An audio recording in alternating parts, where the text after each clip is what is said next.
The weather is changing. It is officially fall. Time to start getting your lawn ready for the cooler temperature. The reign of the Kentucky Bluegrass is finally over. We are officially a perennial ryegrass lawn. Goodbye, Kentucky Bluegrass. Hello, perennial ryegrass. Well, kind of. It's also the time to prepare your lawn for those cooler temperatures.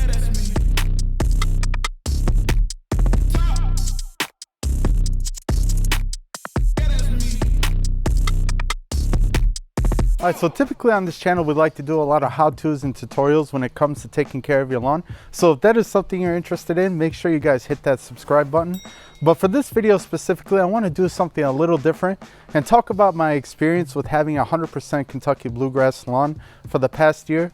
What I liked about it, what I didn't like about it, all the trials and tribulations that I went through with it, and what I did to improve it going forward.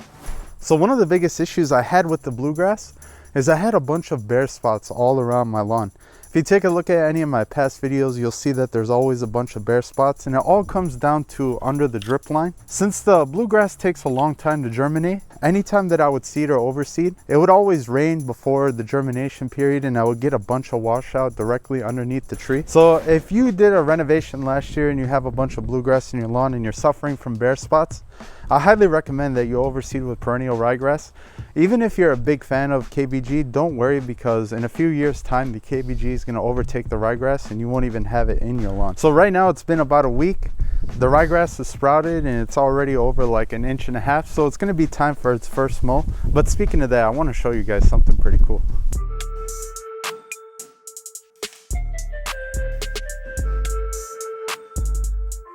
I'm not gonna lie, I'm pretty excited about this right here.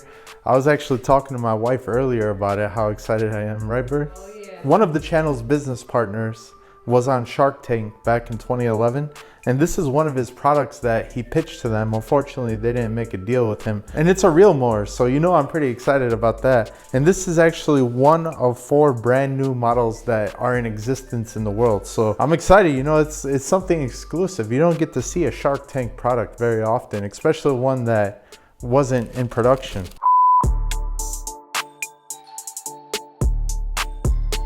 I know everyone wants to be like the cool kids and just have 100% bluegrass, but I'm not gonna lie, I'm pretty keen to this ryegrass right now.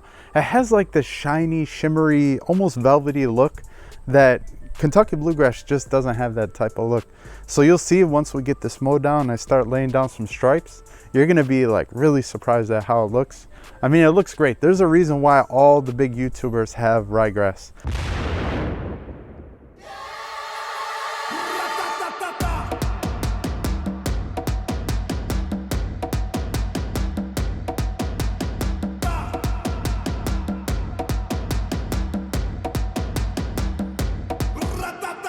Alright, so now that this overseed is finally starting to pop, I'm ready to start pushing with some nitrogen. There's a term that we call in the lawn industry the fall nitrogen blitz, and what this is where we spoon feed the lawn every week a little bit of nitrogen, usually about 1/4 pound to 1/2 pound. So I'm going to try this new fertilizer called Green Punch. My friend John from Lawncology, you guys might know him, I'll link his channel up here. He sent me this bottle, and to be honest with you, I haven't really tried liquid fertilizers all that often, but I'm excited to try it out and see what it could do to this overseed.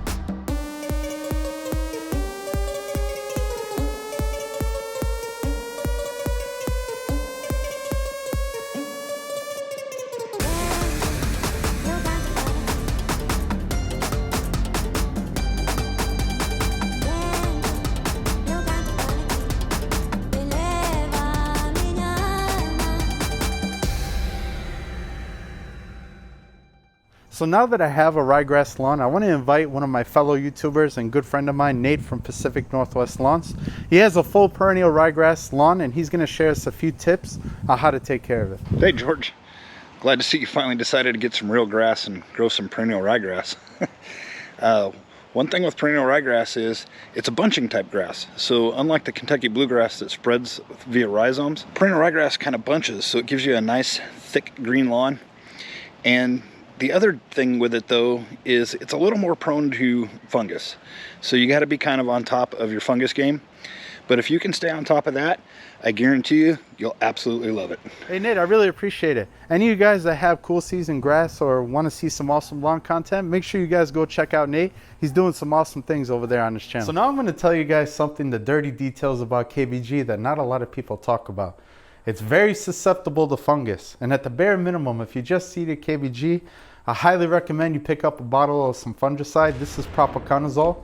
I'm actually going to apply it right now at a low rate of 1 ounce per 1,000 square feet, because even though it's fall time, I'm starting to see dollar spot pop up, which is a fungus that can kill small patches of grass in your lawn.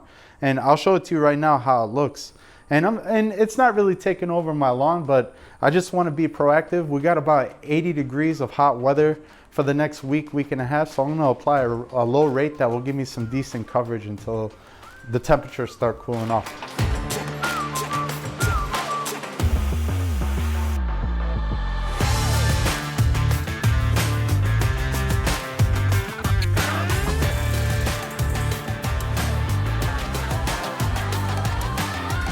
So if there's one thing in this world that I cannot stand, it's peat moss.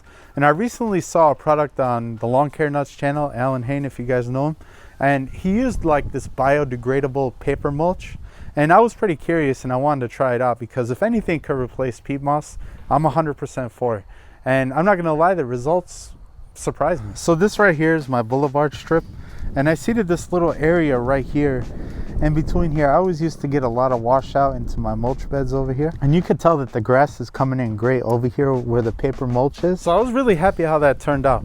Now, it's definitely a lot more expensive than, say, peat moss if you were to use it. But if you have any smaller areas that are susceptible to washout, then I definitely think it's worth giving it a shot, because we had a couple of rainstorms and it didn't seem to affect it too much. I was reading up on this product, and not only is it a paper mulch, but it also contains a tackifier, which is kind of like a glue that helps it stick to the ground.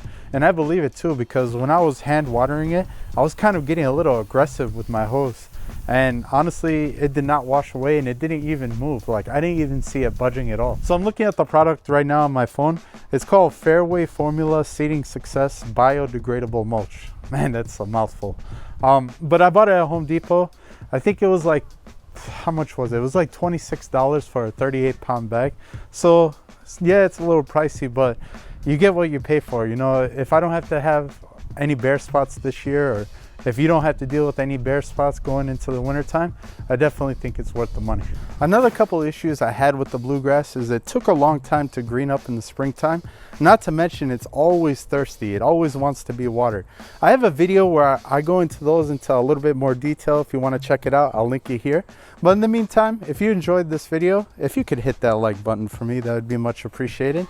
And until next time, I'll see you soon.